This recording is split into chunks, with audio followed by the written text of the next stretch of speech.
had it all, but inside it was really killing me. And it ended up for me with a diagnosis of breast cancer. Yeah. Talk to me a little bit about that transition, your healing process. Firewave Wellness, my company, is really a healing platform. So when we can tee up those stories while also helping the high performers and achievers manage stress, they're that much more successful because their mind is equipped, to really understand what's going on. So tell us about yourself. So, as I said before, I was diagnosed with breast cancer about 10 years ago. And the only two things that are scientifically proven to contribute to breast cancer is being obese and alcohol use. And I had both of those. And when I've never been one to really take a lot of medication. I've always been into self-development and, getting myself better. And I went on this healing journey. I'm like, you know what? I'm not going to take medicine. I believe in medicine and I think we should all use it. But if we can use something else that doesn't have side effects, why not? So I went on this healing journey, not only from the cancer. Luckily, the surgeon told me I was an interesting case. So I was able to be treated. I had surgery and then radiation and things. But I just said, I can't be the same person that I have been because it's gotten me here and that I don't like where I am here. So in this past 10 years, I've done so many different things. And in the last couple years, like 2.5 years ago, I put alcohol down. I really feel like I was a functional alcoholic. And I don't know if there's such a thing as a functional alcoholic or if that's something I tell myself. But anyway, I was able to function and do well, but I drank a lot. So I put that down because it was always about, how can I get over this stress? I see that now. At the time, I didn't. And I just really saw, like I said, where stress, and I didn't even realize, and I think this is the case with a lot of people, especially women, because you're so expected to take care of everything. Is that maternal instinct in you? I don't have children, but is that maternal instinct of I've got to take care of everything. I've got to do it well. And so you don't even think about it. And that's part of what I help people do is you need to stop and even think about it first because you don't realize it. Right. And in the last couple of years, the journey has taken me where I've gotten to a place where I use different modalities such as HeartMath. And if I should explain what HeartMath is, do you want me to go ahead Yeah. and do that? Definitely. Before we start with that, I want to thank you for your vulnerability. These are conversations that, yes, showcase other professionals doing amazing things like you have, but everybody's health journey is unique and it takes that much more power to share it. If you're listening to this right now, right, there's some things that maybe you don't have the courage to share. So think about the work that Angela's done to be in that place. And, I think one of the things I notice with my clients as well is we're all finding versions of coping. And so, yes, choosing a healthier option than alcohol or, overeating processed foods, if you will, if that's the route, whatever, is important. And so, Yeah. you're just really showing and exemplifying that. So yes, please tell me about HeartMath. You were the first person to introduce it to me. I know energetics being a yoga teacher, but tell us what you do as a practitioner, please. So what is HeartMath, you may be asking?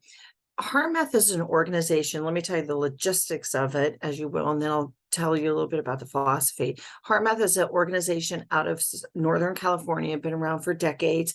We have almost 400 published studies that show how we're all about leading a heart-centered life, because what science has shown is that our heart, which probably many of us know here, is more than just a muscle that squeezes and puts oxygen or pumps blood through our system. It really is the epicenter of our being. And what happens so HeartMath started to look at how does your heart health and affect your energetics and affect your health and affects everything else. And what has been shown is that more information is sent to the brain than from the brain to the heart. So more information goes from the heart to the brain via the vagal nerve than goes from the brain to the heart.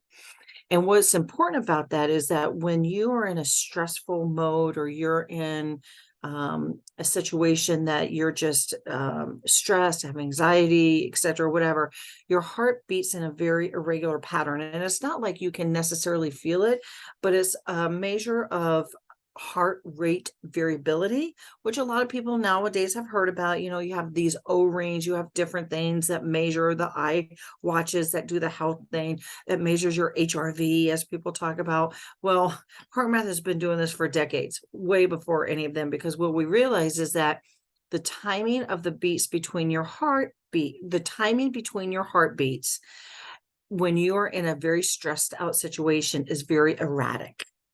When you are in a calmer state, or you are able to reduce that stress, you're able to be in a heart rate variability of a very even on a graph. It would be a very even up and down slope. And what that does, why that is important, is because that affects your biology and chemistry internally, for the good or for the bad. And what I like to say to people is woo works because it's science-based. Everything that, these things, what they do is they can affect your biology and your chemistry internally. And so HeartMath is on a mission to continue the studies, continue to show how, your heart rate variability is very important to your health, not just your heart health, your mental health, your overall health. And the biggest thing is you can control it.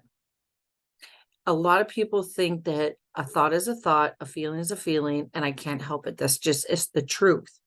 I'm not very good, or I'm not good at that, or I'm not a good person, or I'm not as good as she is. We have all of these thoughts throughout the day, and we think that they're true because we think them, and they're not true necessarily. And what HeartMath is all about is helping people to recognize that they can have control over their heart rate variability, and they can have control over their internal biology and chemistry, which affects your health. Yeah. And I see this in the studio with when the room's 107 degrees and you have a whole new level of stress that we walk through and breathe through, and you can begin that biofeedback. And so I love that Yes. there's research behind this. I think everything that you'll see me come out with, including the products, a nutrition sense, I want that clinical research behind it, because technology's fast and it's everywhere, and you can have a million health influencers, in your social feeds. And until we're relying on that research and then mixing it, yes, with the woo, like you're talking Yes. about, Yeah. you might miss out on that full understanding. And so something I want to talk about specifically, because we're kind of all things ladies, and the superpowers we have about kind of making new humans and and being moms and things, is I find in clients, and I'm curious if you do too, that when we're talking stress management, it really is a balancing of energies. And yang and yin have been around for millennia, maybe. But I want to talk about what you see with masculine energy and stress, what you see with feminine energy and stress, and what we can kind of give those top tips to listeners. So I believe that everybody, men and women, have both, the feminine energy and the masculine energy. With the feminine energy, or with the masculine energy in a female, when women, when we're trying to push, shove, force, grind, you hear those words, oh, grind, or just plow through it, or whatever. To me, that is that masculine energy coming out. Now, just stress itself is not a bad thing. We need stress, but it's how much we have, because stress can alert you to things. It can help you be aware of, your not only your circumstances, but maybe even internally. Stress is good, like you said, in the yoga studio when you do that hot yoga, I would imagine is what you're talking about. When you stress your body on purpose, but it's to work through it also. Stress when you're working out or you're a marathoner or whatever. So stress is not a bad thing. It's just when there's too much of it all the time.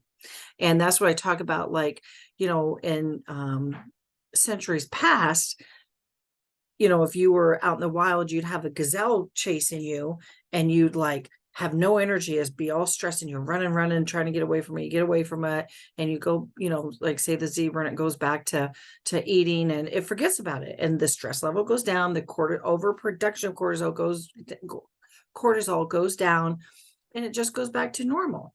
Well, we in today's world think that our boss is the gazelle, or mother-in-law, or children, so we have all this overproduction all the time. So but I believe that there's a way, and I teach us that you can really balance that. And as you said, it really is all about that energy of blending that masculine with the feminine. Now, as far as the males go, they definitely, some have more, especially those ones who are really high achievers. And again, that grinding, pushing, forcing type of thing, combined with their, I think sometimes men try to dismiss their feminine or their female energy. But I think there's softness can add a lot to a lot of people. And, there's, I think more men in today's world are seeing that it's good for them to also blend that, because it helps them to be more empathetic. It helps them to be more compassionate. And a new term in today's world, and this is who I like to work with also, are conscious leaders. People who are not just about themselves and about their results and about the companies, but they're concerned about everybody. So I think that, having somebody who has that stress from the high masculine, who is a male, to bring in some of those other qualities can help, again, to blend that. Yeah. I love kind of talking in that bigger organizational space if you're listening, and maybe you're on a team, or in a corporation, because when your leadership has that healthy balance and even just acknowledgement, right? Maybe they're not actively practicing working on their feminine, right, as your Right, boss, right. or vice versa. But when an organization can really find that alignment, like I've worked with so many leaders, through my model, the 4 quadrants of change, because if we're missing out on how we're changing things and missing the energetics of it, you can implement something all day. You can take on that new process, you can hire that new team, you can pass and delegate things off. But if the energetics aren't matching and you're not in agreement and you're staying in what my version of masculine expectation, then there's not a meeting of the minds.